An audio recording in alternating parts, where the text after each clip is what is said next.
आणि प्रेताच्या आधीच माणसं जाऊन बसू लागले आहे ना. श्रद्धांजलीच्या नावावर भाषणं देऊ राहिले आणि काही गर्दीचा फायदा घेऊन आपल्या पक्षाचा प्रचार करायला लागले. असाच एक भाजपचा नेता वरून बोलायला लागला त्यांच्याबद्दल.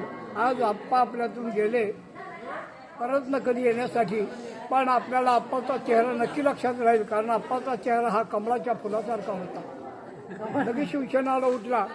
आत्ताच माझ्या मित्राने सांगितलं की त्यांचा चेहरा कमळासारखा होता, पण ते सांगायला विसरले की त्यांचा शब्द म्हणजे धनुष्याचा बाण होता.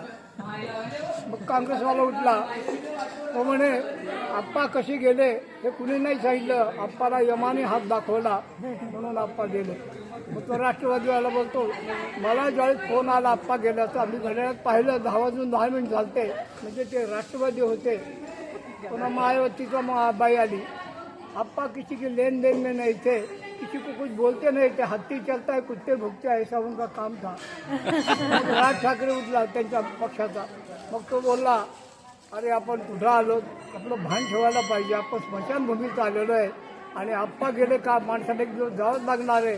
अरे पण ते कसे गेले इतकं बोलायची गरज आहे का? आता चेहरा राहिला का? आता शब्द राहिला का? आप्पाला यमाने कशाला हात दाखवला? आप्पाच्या हृदयाचं इंजन बंद पडलं, आप्पा गेले.